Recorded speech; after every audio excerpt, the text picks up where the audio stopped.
Stories from Tagore by Rabindranath Tagore. Once there was a king. Once upon a time there was a king. When we were children, there was no need to know who the king in the fairy story was. It didn't matter whether he was called Shaladitya or Shaliban, whether he lived at Kashi or Kannauj.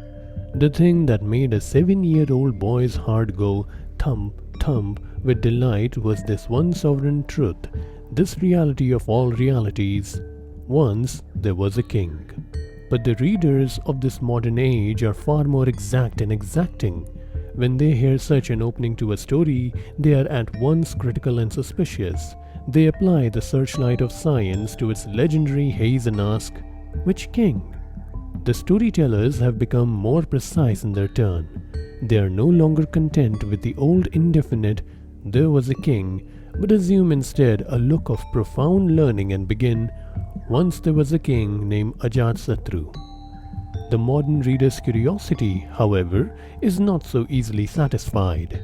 He blinks at the author through his scientific spectacles and asks, which Ajatasattu? When we were young, we understood all sweet things, and we could detect the sweets of a fairy story by an unerring science of our own. We never cared for such useless things as knowledge. We only cared for truth, and our unsophisticated little hearts knew well where the crystal palace of truth lay and how to reach it. But today, we are expected to write pages of facts, while the truth is simply this: there was a king. I remember vividly that evening in Calcutta when the fairy story began. The rain and the storm had been incessant. The whole of the city was flooded.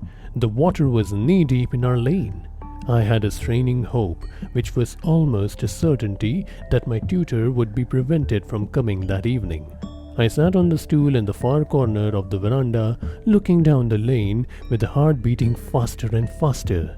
Every minute I kept my eye on the rain, and when it began to diminish, I prayed with all my might. Please, God, send some more rain till 7:30 is over. For I was quite ready to believe that there was no other need for rain except to protect one helpless boy one evening in one corner of Calcutta from the deadly clutches of his tutor. If not in answer to my prayer, at any rate, according to some grosser law of nature, the rain did not give up. But alas, nor did my teacher. Exactly to the minute, in the bend of the lane, I saw his approaching umbrella. The great bubble of hope burst in my breast, and my heart collapsed. Truly, if there is a punishment to fit the crime after death, then my tutor will be born again as me, and I shall be born as my tutor. As soon as I saw his umbrella, I ran as hard as I could to my mother's room. My mother and grandmother were sitting opposite one another playing cards by the light of a lamp. I ran into the room and flung myself on the bed beside my mother and said, "Mother, the tutor has come, and I have such a bad headache. Couldn't I have no lessons today?" I hope no child of immature age will be allowed to read this story, and I sincerely trust it will not be used in textbooks or primers for junior classes. For what I did was dreadfully bad, and I received no punishment whatever. On the contrary, my wickedness was crowned with success. My mother said to me, "All right," and turning to the servant added, "Tell the tutor that he can go back home." It was perfectly plain that she didn't think my illness very serious, as she went on with her game as before and took no further notice. And I also, burying my head in the pillow, laughed to my heart's content. We perfectly understood one another, my mother and I. But everyone must know how hard it is for a boy of 7 years old to keep up the illusion of illness for a long time. After about a minute, I got hold of grandmother and said, "Granny, do tell me a story." I had to ask this many times. Granny and mother went on playing cards and took no notice. At last, mother said to me, "Child, don't bother. Wait till we have finished our game." But I persisted. "Granny, do tell me a story." I told mother she could finish her game tomorrow, but she must let Granny tell me a story there and then. At last, mother threw down the cards and said, "You had better do what he wants. I can't manage him." Perhaps she had it in her mind that she would have no tiresome tutor on the morrow, while I should be obliged to be back at those stupid lessons. As soon as ever mother had given way, I rushed at Granny. I got hold of her hand and, dancing with delight, dragged her inside my mosquito curtain onto the bed. I clutched hold of the bolster with both hands in my excitement and jumped up and down with joy, and when I had got a little quieter said, "Now, Granny, let's have the story." Granny went on, and the king had a queen. That was good to begin with. He had only one. It is usual for kings in fairy stories to be extravagant in queens, and whenever we hear that there was two queens, our hearts begin to sink. One is sure to be unhappy, but in Granny's story, that danger was past. He had only one queen. We next hear that the king had not got any son. At the age of 7, I didn't think there was any need to bother if a man had no son. He might only have been in the way. Nor are we greatly excited when we hear that the king has gotten away into the forest to practice austerities in order to get a son. There was only one thing that would have made me go into the forest, and that was to get away from my tutor. But the king left behind with his queen a small girl who grew up into a beautiful princess. 12 years pass away, and the king goes on practicing austerities and never thinks all this while of his beautiful daughter. The princess has reached the full bloom of her youth, the age of marriage has passed, but the king does not return. And the queen pines away with grief and cries, "Is my golden daughter destined to die unmarried? Ah, me, what a fate is mine!" Then the queen sent men to the king to entreat him earnestly to come back for a single night and take one meal in the palace. And the king consented. The queen cooked with her own hand and with the greatest care 64 dishes. She made a seat for him of sandalwood and arranged the food in place of golden cups of silver. The princess stood behind with the peacock tail fan in her hand. The king, after 12 years' absence, came into the house, and the princess waved the fan, lighting up all the room with her beauty. The king looked in his daughter's face and forgot to take his food. At last he asked his queen, "Pray, who is this girl whose beauty shines as the gold image of the goddess? Whose daughter is she?" The queen beat her forehead and cried, "Ah, how evil is my fate! Do you not know your own daughter?" The king was struck with amazement. He said at last, "My tiny daughter has grown to be a woman." "What else?" the queen said with a sigh. "Do you not know that 12 years have passed by?" "But why did you not give her in marriage?" asked the king. "You were away," the queen said, "and how could I find her a suitable husband?" The king became vehement with excitement. "The first man I see tomorrow," he said, "when I come out of the palace, shall marry her." The princess went on waving her fan of peacock feathers, and the king finished his meal. The next morning, as the king came out of his palace, he saw the son of a Brahman gathering sticks in the forest outside the palace gates. His age was about 7 or 8. The king said, "I will marry my daughter to him." Who can interfere with the king's command? At once the boy was called, and the marriage garlands were exchanged between him and the princess. At this point, I came up close to my wise granny and asked her eagerly, "When then?" In the bottom of my heart, there was a devout wish to substitute myself for that fortunate wood-gatherer of 7 years old.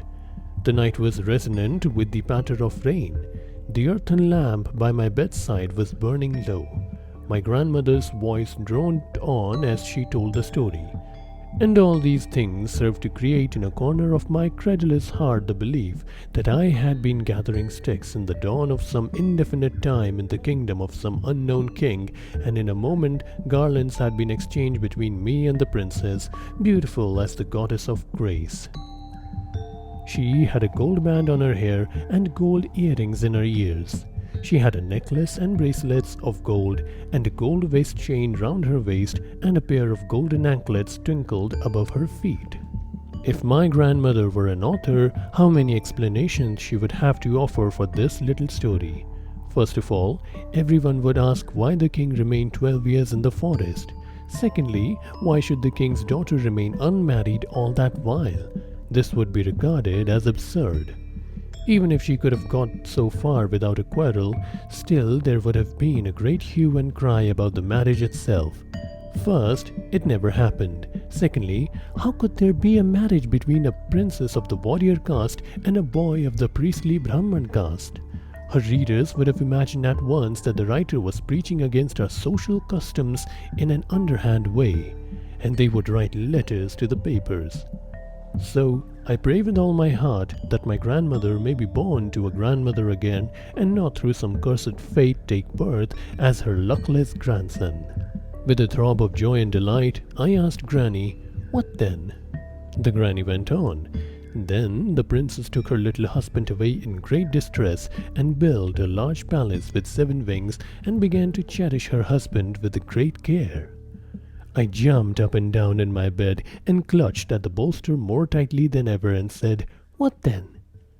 Granny continued, "The little boy went to school and learnt many lessons from his teacher, and as he grew up, his class fellows began to ask him, 'Who is that beautiful lady living with you in the palace with the 7 wings?' The Brahman's son was eager to know who she was.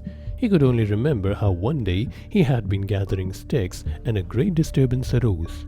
But all that was so long ago that he had no clear recollection. 4 or 5 years passed in this way. His companions asked him, 'Who is that beautiful lady in the palace with the 7 wings?'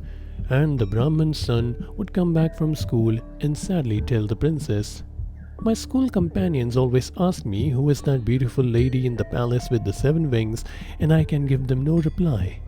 Tell me, oh tell me, who you are.' The princess said, 'Let it pass today, I will tell you some other day.' And every day the Brahman's son would ask, 'Who are you?' And the princess would reply, 'Let it pass today, I will tell you some other day.' In this manner, 4 or 5 more years passed away. At last the Brahman's son became very impatient and said, 'If you do not tell me today who you are, oh beautiful lady, I will leave this palace with the 7 wings.' Then the princess said, 'I will certainly tell you tomorrow.' Next day the Brahman's son, as soon as he came home from school, said, 'Now tell me who you are.' The princess said, 'Tonight I will tell you after supper, when you are in bed.' The Brahman's son said, 'Very well.' And he began to count the hours in expectation of the night. And the princess, on her side, spreading white flowers over the golden bed, and lighted a gold lamp with fragrant oil, and adorned her hair, and dressed herself in a beautiful robe of blue, and began to count the hours in expectation of the night.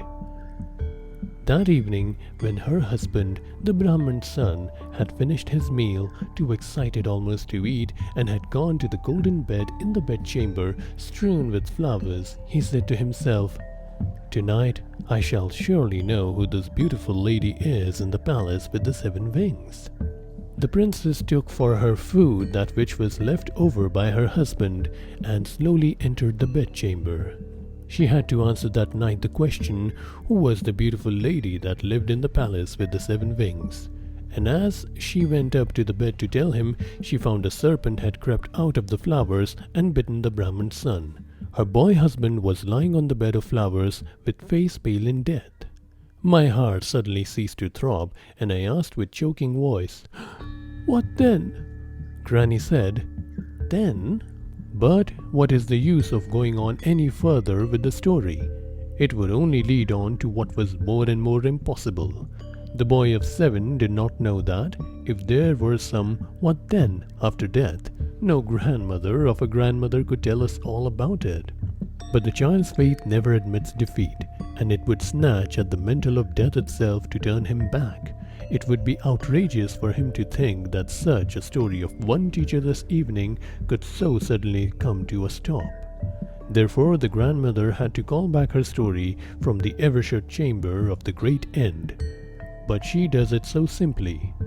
It is merely by floating the dead body on a banana stem on the river and having some incantations read by a magician.